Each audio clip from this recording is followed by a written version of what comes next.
Hello friends, तो आते हैं हम हमारे lecture number 2 on cell division, cell cycle and cell division. तो पहले लेक्चर में हमने देखा कि बेसिक्स था पूरा सेल माइटोसिस के पहले क्या क्या आता है, मतलब सेल डिवाइड कैसे होता है या फिर सेल डिवीजन के प्रोसीजर क्या थे, स्टेप्स क्या थे हमने देखे थे। पहले से सेल क्या हो रहा है, ग्रो हो रहा है, साइटोप्लाज्म ग्रोथ हो रही है, फिर उसका कार्योकाइनेसिस हो रही है, फिर साइटोप्लाज्मिक का और डिसइंटीग्रेशन हो रहा है। ठीक है, साइटोप्लाज्मा का डिसइंटीग्रेशन हो रहा है, मतलब ब्रेक डाउन हो रहा है। फिर उससे क्या मिल रहा है, 2 डॉटर सेल्स मिल रहे हैं, उसको सेल डिवीजन बोल रहे हैं। ठीक है, हमने देखा था यूनिसेलुलर ऑर्गेनिज्म में सेल डिवीजन ही क्या रहता है, रिप्रोडक्शन या फिर रिप्रोडक्शन इसका सेल डिवीजन होता है। ठीक है, मल्टीसेलुलर ऑर्गेनिज्म क्या हो रहे हैं, प्री एग्जिस्टिंग सेल से फॉर्म हो रहे हैं। ठीक है, जो सिंगल सेल्स है उनसे क्या हो रहा है, मल्टीसेलुलर ऑर्गेनिज्म अराइज हो रहे हैं।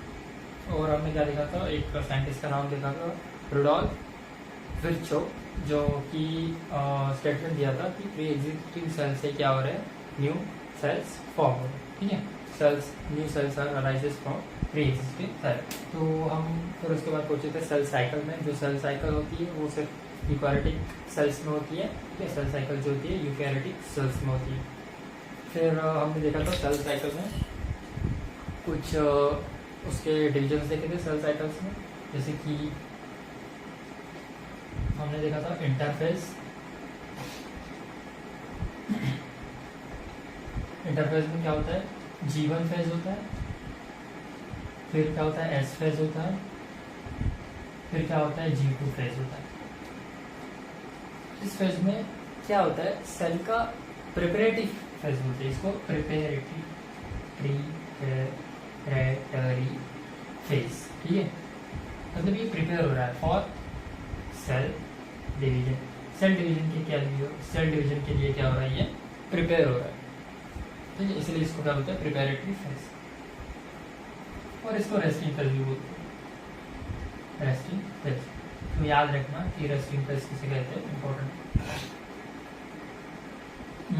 फिर हमने देखा था एम फेज, जिसमें क्या होता है, माइटोसिस होती है। क्या होती है, माइटोसिस। ठीक है, फिर माइटोसिस के मैंने 4 नाम बताए थे।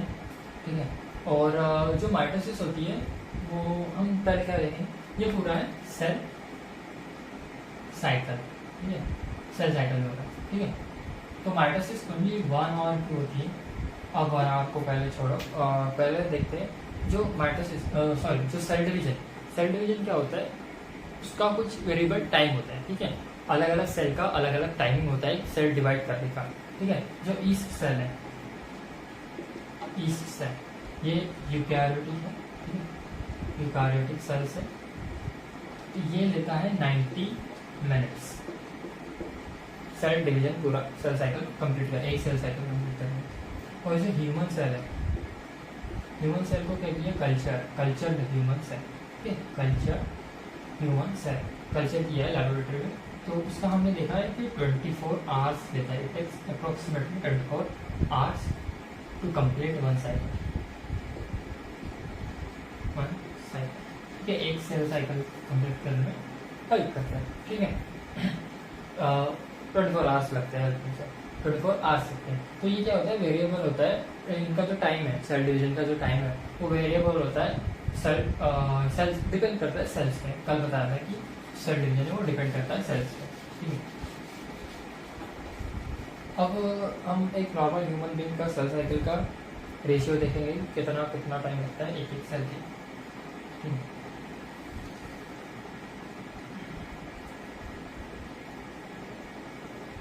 बैकटेन की मॉड्स बनानी थी इस बार, तो G1 S G2 ये सब फेजेज है।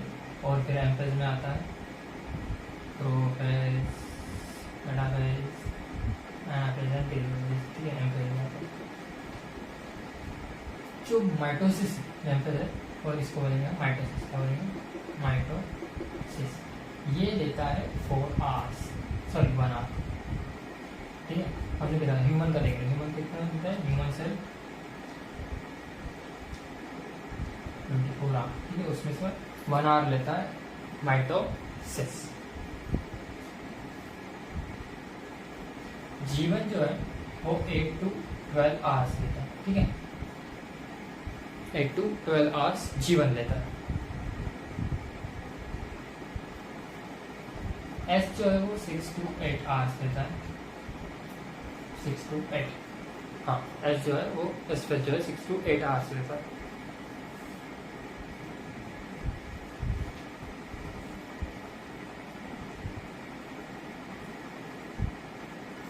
और जो G2 है वो 3 to 4 आवर्स लेता है, ठीक है। ये 4 आवर्स, इसका आ जाएगा 4%, ये 4% है, ये 33 to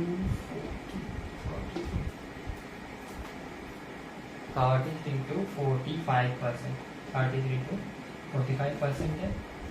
इसका आएगा 25 to 33%, ठीक है, 25 to 33%। और इसका आएगा कितना हो गया, इसका आएगा 50%, ठीक है, ये 15%।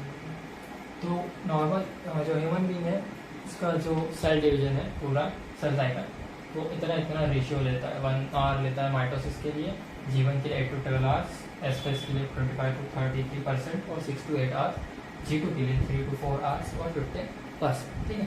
ये सब याद होना चाहिए, आर्ट्स ये सब क्लास 11 में है, ठीक है। फिर हम आते हैं एक फेजेस को हम पढ़ेंगे। तो पहले लेंगे हम जीवन फेज, ठीक है। जीवन फेज में मैंने कल बताया था कि क्या होता है, सिर्फ ओनली साइटोप्लाज्मिक ग्रोथ होती है। क्या होता है, साइटोप्लाज्मिक ग्रोथ होती है।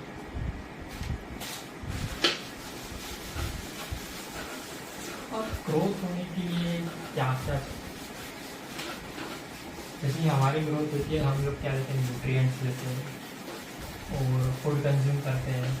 वैसे सेल की अगर ग्रोथ होनी है तो उसको भी कहते हैं न्यूट्रिएंट्स।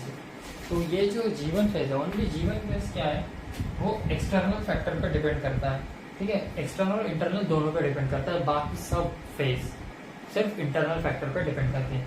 तो जीवन फेज, ठीक है, जीवन फेज इसमें क्या होता है, only cell cytoplasmic growth depends upon both internal as well as external factors, ठीक है। इंटरनल फैक्टर्स लाइक जीन्स, ठीक है, जो डीएनए है, और डीएनए का क्या होता है, ट्रांसक्रिप्शन होता है, फिर वो आरएनए बनता है, फिर ट्रांसलेशन होके वो एंजाइम्स बनाता है, एंजाइम से प्रोटीन बनाता है, फिर प्रोटीन से वो फर्दर हेल्प करता है मेटाबॉलिज्म में। जीन्स का इंटरेक्शन हो रहा है, एंजाइम्स का इंटरेक्शन हो रहा है, तो मेटाबॉलिज्म भी इसमें मेटाबॉलिकली एक्टिव होता है। जीवन फेज क्या होता है, मेटाबॉलिकली एक्टिव, ठीक है। इसमें क्या होता है, ट्रांसक्रिप्शन, ट्रांसलेशन, और क्या होता है, एंजाइम्स का इन्वॉल्वमेंट रहता है, एंजाइम्स इन्वॉल्वमेंट रहता है, प्रोटीन्स। Thus, जीवन इज मेटाबॉलिकली एक्टिव, ठीक है। इसलिए ये क्या होता है, मेटाबॉलिकली एक्टिव होता है, ठीक है। जैसे ट्रांसक्रिप्शन से क्या होता है, ट्रांसलेशन में ट्रांसक्रिप्शन क्या होता है, DNA to RNA, then RNA से एंजाइम्स, एंजाइम्स से प्रोटीन, ठीक है। जो एक्सटर्नल फैक्टर है, एक्सटर्नल फैक्टर में क्या आता है, फूड रिक्वायरमेंट, ठीक है, फूड रिक्वायरमेंट फुलफिल करता है एक्सटर्नल। और इंटरनल फैक्टर में चीज, ठीक है, जो ट्रांसक्रिप्शन ये सब जो हो रहा है, डीएनए टू आरएनए, प्रोटीन, ठीक है, ये सब कहते हैं इंटरनल फैक्टर्स, ठीक है। ये सब होता है जीवन फेज में। तो इसके बाद हम देखेंगे एस फेज। एस फेज मैंने कल बताया था, सिंथेसिस ऑफ सिंथेसिस। यहाँ पे क्या होता है, सिंथेसिस ऑफ डीएनए डुप्लीकेशन होता है, डीएनए डबल होता है, ठीक है। और इसमें क्या होता है, ये मेटाबॉलिकली एक्टिव होता है, क्यों होता है, देखो ये भी मेटाबॉलिकली एक्टिव होता है, क्योंकि इसमें क्या आएगा, पहले वाला क्यों था, क्योंकि वहाँ पे एंजाइम्स फॉर्म हो रहे थे, और एंजाइम्स जहाँ पे आएंगे वहाँ पे मेटाबॉलिकल रिएक्शंस होंगे, ठीक है। मेटाबॉलिज्म मतलब क्या होता है, सम टोटल जो केमिकल रिएक्शंस ऑफर हो रहे हैं लिविंग ऑर्गेनिजम्स में, उसको बोलते हैं मेटाबॉलिज्म, ठीक है। इसलिए जो सेल्स में अगर एंजाइम्स आ रहे हैं और जो केमिकल रिएक्शंस होती है वो कौन करता है, एंजाइम्स करता है, ठीक है। तो यहाँ पे एंजाइम्स आ रहे हैं मतलब मेटाबॉलिकल एक्टिव है जीवन पे, तो एस फेज की हो, एस फेज, ठीक है। एस फेज क्या होता है, सिंथेसिस, एस फॉर सिंथेसिस। ये क्या करता है, डीएनए डुप्लीकेशन, क्या करता है, डीएनए का डुप्लीकेशन, ठीक है। और डीएनए डुप्लीकेशन किससे होता है, डीएनए पॉलीमरेज से, एंजाइम है डीएनए पॉलीमरेज, ठीक है। ये जहाँ पे लिखा है ASE, समझ जाना कि वो क्या है, बार बार कहीं पे भी ये ASE लिख जाए या फिर हाँ बस ASE लिख जाए तो समझ जाना कि वो है एंजाइम, ठीक है। और जहाँ पे एंजाइम आ गया मतलब मेटाबॉलिकली एक्टिव, ठीक है, मेटाबॉलिकली एक्टिव हो गया। फिर उसके बाद हम देखेंगे कि हाँ और एक बात रहेगी इसमें, सेंट्रियोल गेट डबल, क्या होता है, सेंट्रियोल का भी डुप्लीकेशन होता है तो सेंट्रियोल डबल हो गया। और सेंट्रियोल से ये क्या है, पूरा एक सेल है, ठीक है, क्या है, सेल है। यहाँ पे होते हैं न्यूक्लियस, ठीक है, यहाँ पे होता है डीएनए न्यूक्लियस। और सेंट्रियोल्स क्या होते हैं, ये इसका क्या होता है, डुप्लीकेशन होता है और अपोजिट पोल के लिए अभी तो जाएंगे नहीं, बस सेंट्रियोल्स का क्या होता है, डुप्लीकेशन होता है। जो सेंट्रियोल्स होते हैं वो सेंट्रोजोम, जो सेंट्रोजोम्स होते हैं, ये एक होता है वो सेंट्रोजोम्स, और सेंट्रियोल्स ये है सेंट्रियोल्स, ठीक है। सेल ऑर्गेनल है जो सामने स्पिंडल फाइबर का फॉर्मेशन में हेल्प करेगा, और उसी के हेल्प से क्या होगा, सेल का जो न्यूक्लियस है वो कार्योकाइनेसिस, क्या बोलते हैं, कार्योकाइनेसिस, उसी के हेल्प से होगा। कैसे होगा आपको हम मेटाफेज में देखेंगे, ठीक है, सॉरी एम फेज में देखेंगे, जो माइटोसिस है उसमें जो एनाफेज होगा उसमें देखेंगे हम, ठीक है। तो कैसे होगा वो बाद में देखेंगे। तो सेंट्रियोल गेट डबल, ठीक है, सेंट्रियोल भी क्या होता है, डबल होता है, और डीएनए भी क्या होता है, डबल होता है, with the help of DNA polymerase, और ये क्या होता है, मेटाबॉलिकली एक्टिव होता है। इतना याद रखना है इसमें। अब हमारा है G2 फेज, कुछ रह गया है इसमें, देख लेते हैं।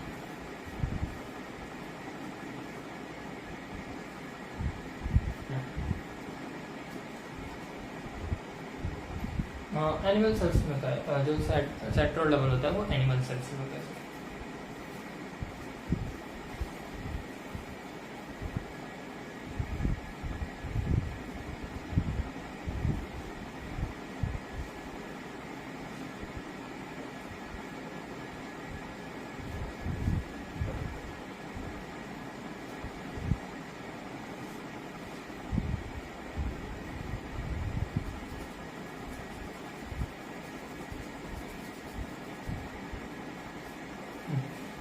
इस फेज में एक पॉइंट रह गया है, इस फेज में क्या होता है, हिस्टोन भी क्या होती है, डबल होते हैं, हिस्टोन प्रोटीन, हिस्टोन क्या होते हैं, प्रोटीन्स होते हैं,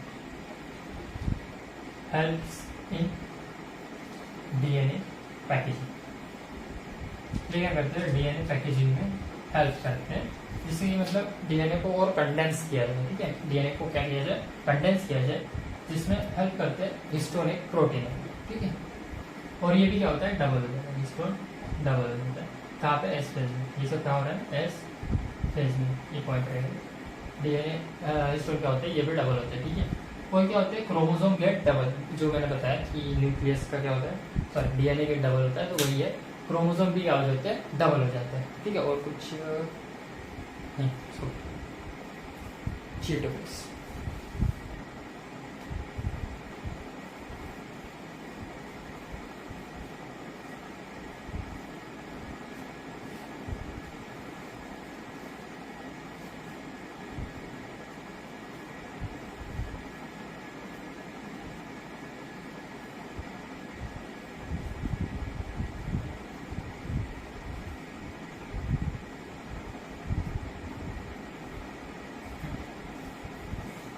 अब हम देखेंगे G2 फेज, क्या देखेंगे, G2 फेज। G2 फेज में क्या होते हैं, जो ट्यूबुलिन प्रोटीन है, ट्यूबुलिन प्रोटीन ये क्या होता है, इससे क्या होता है, स्पिंडल फाइबर, ठीक है, ट्यूबुलिन प्रोटीन फॉर्म ठीक है। ये क्या करते हैं, help spindle fibre, spindle fibres बनाते, ठीक है। स्पिंडल फाइबर्स क्या होते हैं थोड़े बताऊँ। स्पिंडल फाइबर बताते हैं इतने याद रखो कि ट्यूबुलिन प्रोटीन्स क्या करते हैं, स्पिंडल फाइबर बनाते हैं, ये यहाँ पे फॉर्म है। और क्या होता है जिसमें भी जिसके पास भी ओन डीएनए होता है, वैसे जो सेल ऑर्गेनल्स होते हैं, सेल ऑर्गेनल्स, ठीक है, जैसे कि माइटोकॉन्ड्रिया, क्लोरोप्लास्ट, ये सब क्या होते हैं डबल, ये भी क्या हो जाते हैं, फॉर्म होना शुरू हो जाते हैं, ये भी डबल हो जाते हैं, डबल ही होते हैं। हाँ, सेल ऑर्गेनल्स क्या होते हैं, डबल होते हैं, सेल ऑर्गेनल्स डबल, ये क्या हो जाते हैं, डबल हो जाते हैं, सेल ऑर्गेनल। ट्यूबुलिन प्रोटीन अभी मैं डायग्राम बना के बताऊंगा, अच्छे से समझ जाएंगे।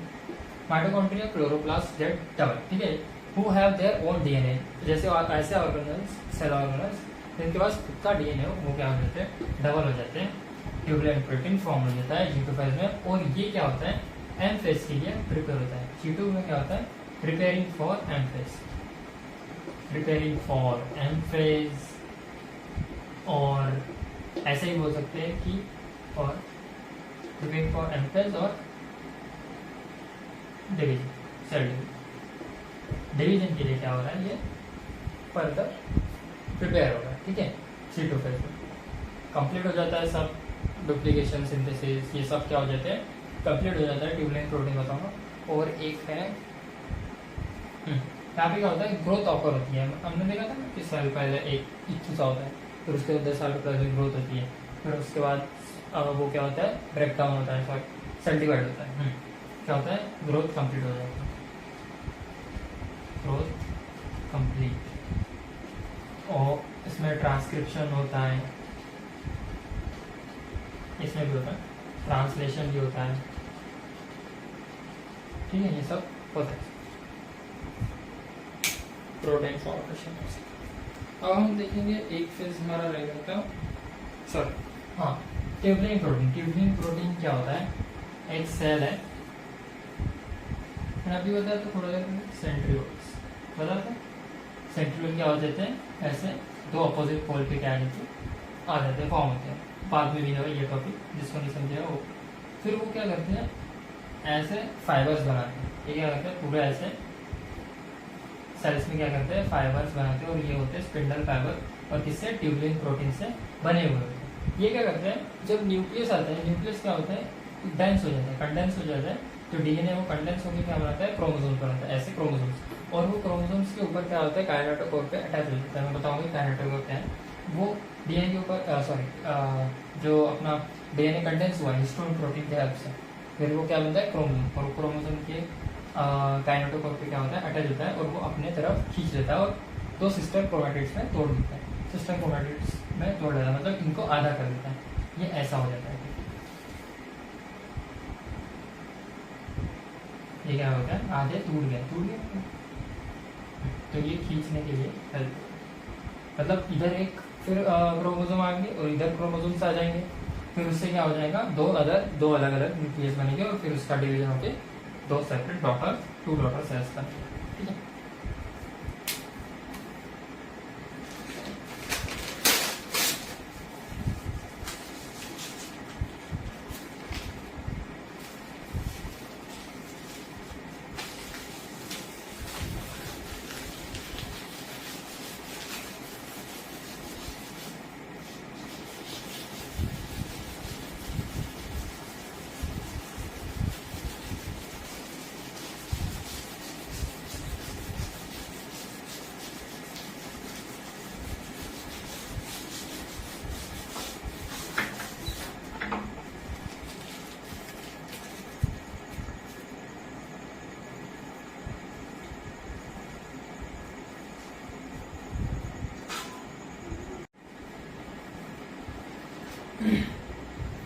तो हम अभी एक स्टेज रहेगा था हमारा जी0 फेज, ठीक है। और जी0 फेज भी होता है, जी0 स्टेज होता है। हमने सेल साइकिल देखा था, ये होता है एम फेज, ये होता है G1, ये होता है G2 और ये होता है S फेज, ये M फेज होता है, ठीक है। तो G1 के बाद क्या होता है, सॉरी अभी क्वेश्चन आते हैं इसमें, थोड़ा सा बता रहा हूँ कि G1 फेज क्या होता है, ये between M phase and S phase, M और S फेज, ऐसा नहीं बोलना कि S और M, ठीक है। बिटवीन, ये कहाँ होता है G1 phase, between M phase and S phase, ठीक है। और S फेज कहाँ पे होता है, बिटवीन G1 एंड G2, ठीक है। G1 और G2 फेज के बीच में होता है। और G2 फेज कहाँ पे होता है, between S phase and M phase, ठीक है। समझ रहे हो डिफरेंस कि G1 फेज M और S के बीच में, S फेज G1 और G2 के फेज, G2 फेज के बीच में, G2 S और M के, ठीक है। G2 और G1 में कंफ्यूज। अब क्या होता है जब सेल, यहाँ पे क्या होता है प्रिपेयर, यहाँ पे सेल प्रिपेयर होता है डिवीजन, प्रिपेयर फॉर, यहाँ पे सेल प्रिपेयर होता है डिवीजन, और यहाँ पे सेल कंप्लीट करता है डिवीजन, यहाँ पे सेल कंप्लीट करता है और यहाँ पे सेल प्रिपेयर होता है डिवीजन के लिए। और यहाँ पे सेल प्रिपेयर होने से पहले के बाद आते हैं G1 S और G2 में, और यहाँ पे प्रिपेयर हो जाता है कंप्लीट, बस इतना याद रखना। और क्या होता है, इफ सेल डिवीजन हो गया शुरू, समझ लो यहाँ से हो गया सेल डिवीजन करना है, तो उसके लिए क्या होता है, यहाँ से सेल का ग्रोथ होना शुरू होता है।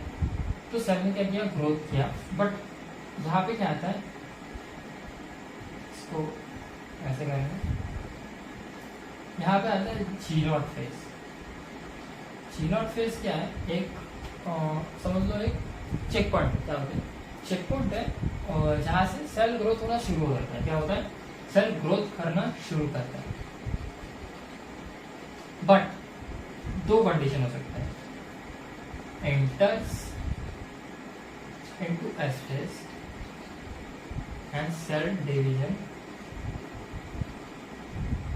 कंटिन्यू, ठीक है। सेल डिवीजन कंटिन्यू करके एंटर कर सकता है S फेज में, G1 से S में जा सकता है, बट G1 से फिर वो G0 में जाएगा, और क्या होता है G0 क्वाइसेंट फेज, जो क्वाइसेंट फेज भी बोलते हैं, क्वाइसेंट फेज, ठीक है, क्वाइसेंट फेज भी बोलते हैं इसको। तो सेल ग्रोथ, एक तो क्या हो सकता है, सेल ग्रो कर सकता है और एस फेज में एंटर कर सकता है for further cell division. But और एक कंडीशन क्या हो सकती है, सेल बिकम परमानेंट। सेल क्या हो सकता है, सेल बिकम परमानेंट, ठीक है। सेल क्या हो सकता है, सेल परमानेंट हो सकता है, जैसे कि उसको एक परमानेंट कोई रोल मिल गया, स्पेसिफिक रोल मिल गया, जैसे कि वो हार्ट का सेल हो गया, या फिर किसी ऑर्गन का क्या हो गया, वो स्पेसिफिक ऑर्गन या फिर वेसल का सेल हो गया। जैसे कि प्लांट्स में अगर बोलेंगे कि वो जाइलम टिश्यू में हो गया कन्वर्ट, ठीक है। सेल्स क्या हो गया, उनको रोल मिल गया स्पेसिफिक, ठीक है। वो मेरिस्टेमेटिक सेल्स नहीं है, क्योंकि मेरिस्टेमेटिक सेल्स क्या करते हैं, फर्दर डिवीजन शुरू करते हैं, बट उनको क्या मिल गया, फिर रोल मिल गया, ठीक है। तो उसको बोलते हैं बिकम परमानेंट। एक तो परमानेंट हो सकता है, या तो सेल एंटर कर सकता है सेल डिवीजन में, ठीक है। इफ परमानेंट हो गया तो वो क्या जाएगा, G0 फेज में चले जाएगा और सेल बिकम परमानेंट। और क्या हो सकता है, जो G0 फेज में अगर सेल एंटर किया, ठीक है, if cell enters into G0 phase, then cell become, cell division नहीं होगा, सेल डिवीजन नहीं होगा, सेल ग्रोथ नहीं होगी, सेल की ग्रोथ नहीं होगी, but still cell is life, ठीक है। सेल क्या रहेगा, लिविंग रहेगा, सेल इज लिविंग, ठीक है, सेल लिविंग रहेगा। देखो G1 से S में जा रहा है तो भी सेल लिविंग है, बट सेल का डिवीजन हो रहा है, सेल का ग्रोथ हो रहा है, बट सेल जब G0 में तब सेल का डिवीजन नहीं होगा, सेल का ग्रोथ नहीं होगा, और सेल स्टिल अलाइव है। मतलब यहाँ पे क्या है, सेल लिविंग है, यहाँ पे भी सेल लिविंग है, यहाँ पे डिवीजन हो रहा है, यहाँ पे ग्रोथ हो रही है, यहाँ पे डिवीजन भी नहीं हो रहा, ग्रोथ भी नहीं हो रहा। Difference clear. G0 में सेल बिकम परमानेंट, या फिर सेल रेस्टिंग फेज में आ जाता है, रेस्ट पे आ जाता है फेज। फिर उसके बीच उसमें ना लिविंग सेल लिविंग रहेगा, सेल ना डिवाइड करेगा ना ही ग्रो करेगा, जितना है उतना ही रहेगा, रेस्ट फेज में रहेगा, इसी को बोलते हैं G0। अब हम फर्दर जो M फेज है, एमफेज में क्या होता है, प्रोफेज, मेटाफेज, एनाफेज, टेलोफेज, ठीक है। ये सब फेजेस के पहले थोड़ा सा हम देखेंगे कि क्रोमोसोम, डीएनए, ये सब के स्ट्रक्चर देखेंगे, जबकि हमको फर्दर जो एमफेज है, माइटोसिस है, वो अच्छे से समझना चाहिए, ठीक है। तो उसके लिए थोड़ा सा हम देखेंगे अमाउंट ऑफ डीएनए, ये सब क्या होता है, ठीक है। अब क्या होता है, जो डीएनए, ठीक है, डीएनए ऐसा होता है, डीएनए का सबको पता है ये क्या है, डीएनए का स्ट्रक्चर, ठीक है। फिर क्या होता है, डीएनए कॉइल होता है, क्या होता है, डीएनए कॉइल होता है, फिर उसको क्या बोलते हैं, क्रोमैटिन, क्या बोलते हैं, क्रोमैटिन। फिर फर्दर वो क्या करता है, कुछ प्रोटीन्स आ जाते हैं उसके बीच में, क्या आ जाते हैं,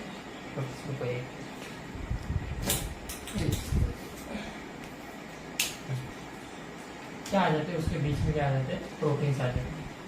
और वो प्रोटीन आपको पता है अच्छे से, जल्दी लिखो कमेंट पर, प्रोटीन्स। ये क्या करते हैं, फर्दर कंडेंसेशन का काम करते हैं, हेल्प इन डीएनए कंडेंसेशन, या फिर प्रोटीन को कंडेंस करने का काम करते हैं। और फिर किस में बनाते हैं, वो क्या बन जाते हैं, वो फर्दर कंडेंस होकर क्या बना देते हैं, क्रोमोसोम्स बना देते हैं, ठीक है।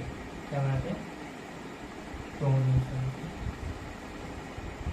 और टू सिस्टर क्रोमैटिड्स यहाँ पे फॉर्म हो गए। अभी बता दो क्रोमोसोम क्या है। ये जो प्रोटीन है वो है हिस्टोन, सभी को पता है, ये है हिस्टोन प्रोटीन, जो डीएनए कॉम्पैक्शन, कॉम्पैक्ट मतलब जमा करना, ठीक है। ये इससे ज्यादा कॉम्पैक्ट है। फिर ये क्या बन गए, एक सिस्टर क्रोमैटिड्स और ये, ठीक है, और 1 और 3, ये सब क्या है, क्रोमैटिड, सिस्टर क्रोमैटिड। एक ही क्रोमोसोम के मतलब सिस्टर क्रोमैटिड, अलग अलग क्रोमोसोम्स के रहे तो नॉन सिस्टर क्रोमैटिड। मतलब अगर मैंने ये बना दिया, ये क्रोमोसोम बना दिया, ठीक है, तो ये है 3, ये है 4, 3 4 हो गए सिस्टर क्रोमैटिड, बट 2 और 3, ये 2 और 3 हो गए नॉन सिस्टर क्रोमैटिड्स, ठीक है। इनके बीच में होता है सेंट्रोमियर, क्या है ये, सेंट्रोमियर, ठीक है, ये है सेंट्रोमियर, ठीक है, सेंटर में है सेंट्रोमियर। सिस्टर क्रोमैटिड पूरा क्रोमोसोम, पूरा क्या है, क्रोमोसोम, पूरा chromosome, sister chromatid, centromere, histone, chromatin, DNA. अच्छा याद रखना, डीएनए को कॉम्पैक्ट किया, कॉम्पैक्ट किया तो बना क्रोमैटिन, क्रोमैटिन को कॉम्पैक्ट किया किसने, हिस्टोन के प्रेजेंस में, बना क्रोमोसोम। फिर क्रोमोसोम में क्या मिला, फिर हमको 2 सिस्टर क्रोमैटिड्स मिले, ठीक है, इतना याद रखो।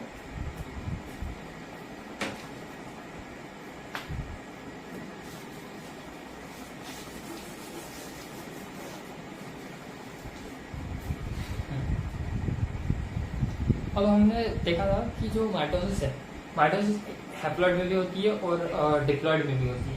तो जैसे कि हम लेते हैं 2C, 2C मतलब 2 क्रोमोसोम्स, या फिर ये अमाउंट है डीएनए का जो जीवन फेज में सेल क्या हो रहा है, सिर्फ ग्रोथ हो रही है, ठीक है। फिर G2 फेज, फिर S फेज में जाता है, सिंथेसिस होता है, फिर G2 फेज में क्या होता है, 4 हो गया, 2 क्या 4, ठीक है। इफ 2N रहता तो 4N बन जाता था, ठीक है।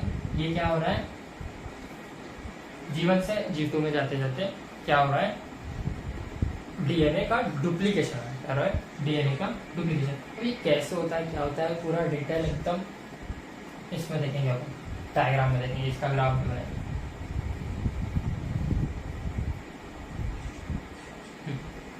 तो जो क्रोमैटिन है वो कांस्टेंट है, जितना क्रोमैटिन है ना उतना ही रहेगा। ये जो क्रोमैटिन है, ये अमाउंट ऑफ क्रोमैटिन कांस्टेंट रहेगा, क्या रहेगा, कांस्टेंट। सिर्फ क्या बढ़ जाएगा इसमें, नंबर, तो इसमें क्या बढ़ता है,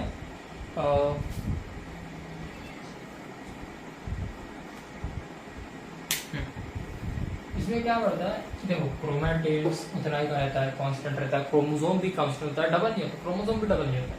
सिर्फ इसमें क्या फॉर्म होता है, क्रोमैटिड्स बन जाते हैं, क्या बन जाते हैं, ये जो क्रोमैटिड्स है वो फॉर्म हो जाते हैं। तो ये कैसे हो रहा है, क्या हो रहा है, हम थोड़े देखें, बीच में इसमें ज्यादा, ठीक है। 2C से 4C, 2 1 से 4। G1 फेज से जब S फेज तक जाते हैं, G1 से S फेज में, तब ये कांस्टेंट होता है, और S फेज से G2 में भी क्या होता है, कांस्टेंट। सिर्फ S फेज में क्या हो रहा है, वो इंक्रीज हो रहा है, सॉरी हाँ, S फेज में क्या हो रहा है, इंक्रीज हो रहा है। G1 से S में कांस्टेंट 2 है, G1 से S फेज में कांस्टेंट होता है 2। फिर S फेज से क्या होता है, 2C से 4C। फिर S फेज से कहाँ पे जा रहा है, G2, ठीक है, ये है G2, ये है S, और ये है G1। G1 से क्या होता है, फिर 4C, G2 से, और फिर से क्या हो जाता है, 2C में आ जाता है जब ये M फेज में होता है, M फेज।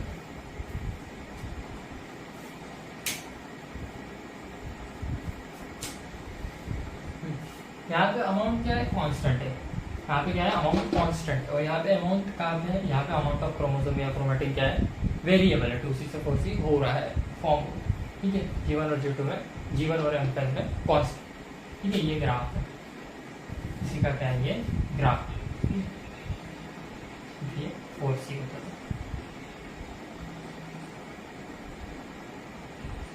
4C, ठीक है।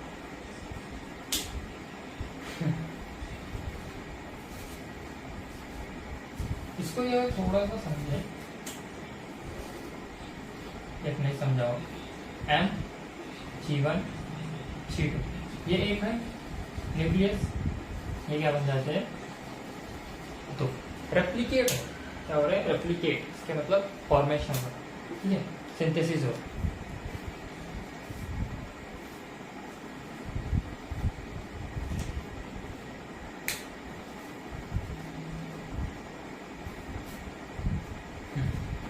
अब जो मैंने बताया कि यहाँ पे डुप्लीकेट नहीं हो रहा, जो क्रोमोसोम है फॉर्म नहीं हो रहा, तो ये बढ़ कैसे रहा, नंबर बढ़ कैसे रहा, तो इसमें क्या होते हैं, सिस्टर क्रोमैटिड्स डेवलप होते हैं। क्या होते हैं, सिस्टर क्रोमैटिड्स। अब ये कैसे होते हैं, इसके बाद ये डायग्राम पूरा माइटोसिस को समझने के लिए डायग्राम बहुत मेन है, डायग्राम अच्छे से बना।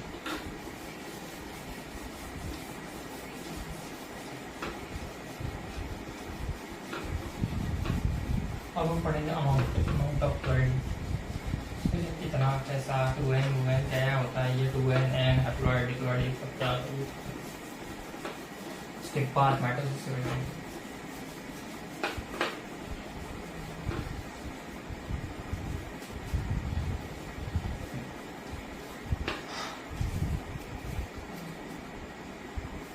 अब ये है हैप्लॉइड सेक्शन, ये हैप्लॉइड और इधर डिप्लॉइड बनाएंगे, क्या क्या होता है डिफरेंस देखिए।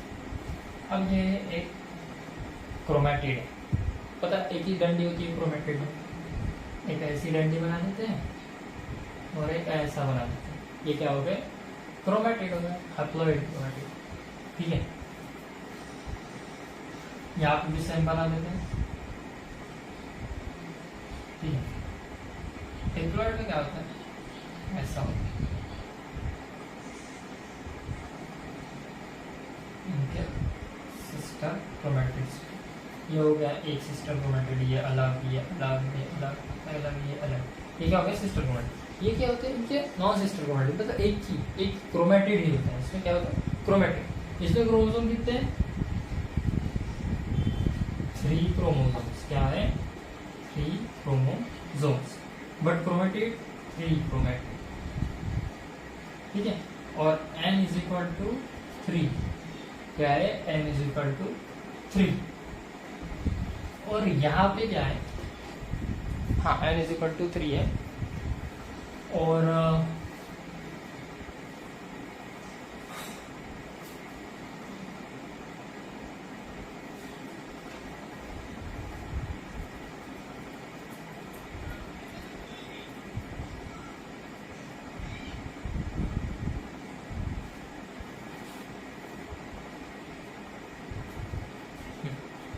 इसके जैसे क्या होते हैं, और यहाँ पे होते हैं, ठीक है।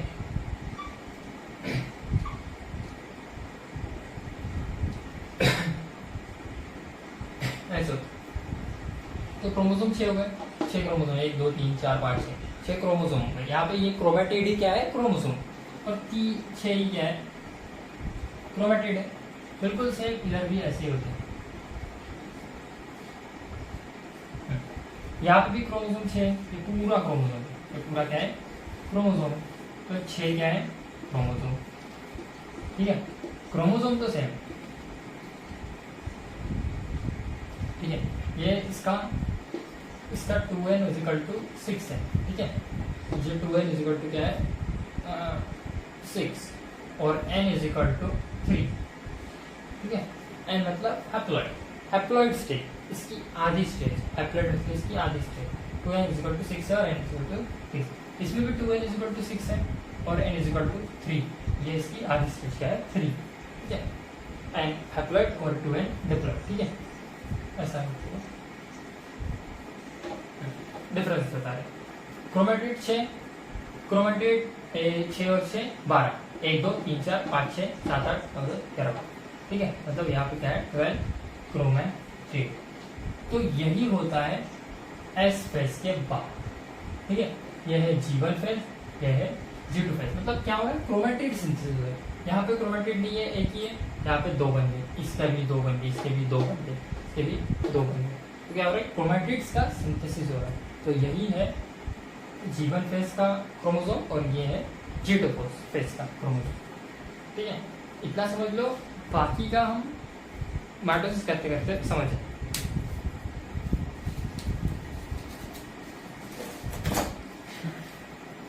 इसका n = 3 देखो, ये है n = 3, ये पूरा n = 3 और इसका n = 3 है, ओके। इसका n = 3 और इसका n = 3।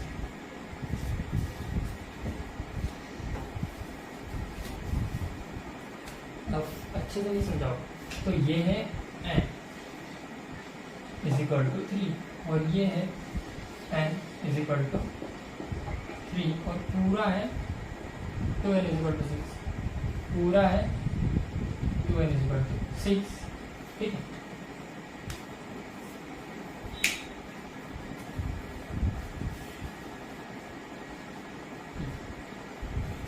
G1 से G2 जाए तो अमाउंट डबल हो रहा है, अमाउंट डबल हो रहा है, इसका अमाउंट डबल हो रहा है। क्रोमोसोम डबल हो रहे हैं, क्रोमोसोम डबल हो रही है नहीं हो। क्रोमोसोम 6, क्रोमोसोम 6 1 2 3 4 5 6 1 2 3 4 5 क्रोमोसोम 6 नहीं हो, ठीक है। अमाउंट डबल हो रहा है, क्रोमोसोम डबल नहीं हो रहा है। और क्रोमेटिड डबल हो रही है, क्रोमेटिड डबल हो रही है, यस।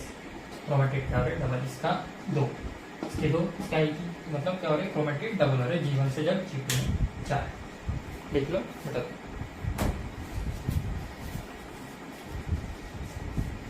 प्लॉइडी भी चेंज नहीं होगी। देखो 2n = 6, 2n = 6, n = 3, n = 3 है, ठीक है 3 है, ठीक है। n = 3, n = 3, n = 3, 2n = 6, 2n = 6, मतलब प्लॉइडी भी चेंज नहीं हुआ। सिर्फ क्या हो रहा है अमाउंट ऑफ क्रोमेटिड्स, अमाउंट किसको बोला है क्रोमेटिड्स के नंबर को बोला है, क्रोमेटिड्स के नंबर को क्या बोला है अमाउंट बोला है। और ये प्लॉइड हैप्लॉइड है कि डिप्लॉइड है, ये क्या बोलता है प्लॉइड। तो डिप्लॉइड में भी 6 है, इधर भी डिप्लॉइड में 6 है, हैप्लॉइड में 3 है, इधर भी 3 है। मतलब प्लॉइड ही चेंज नहीं होती, बस अमाउंट चेंज होता है, ठीक है। क्रोमेटिड्स फॉर्म होते हैं। जो हमने लिखा है ना क्रोमोसोम्स गेट डबल, हमने कब लिखा था, इसको लिखा था हमने G2 फेज में लिखा था क्रोमेटिड्स गेट डबल। तो वो रॉन्ग होता है, तो टेक्स्ट बुक में है तो लिखना पड़ता है क्रोमोसोम्स गेट डबल। हाँ क्रोमोसोम्स गेट डबल होता है तो वो लिखना पड़ता है, बुक में है वो लिखना पड़ता है।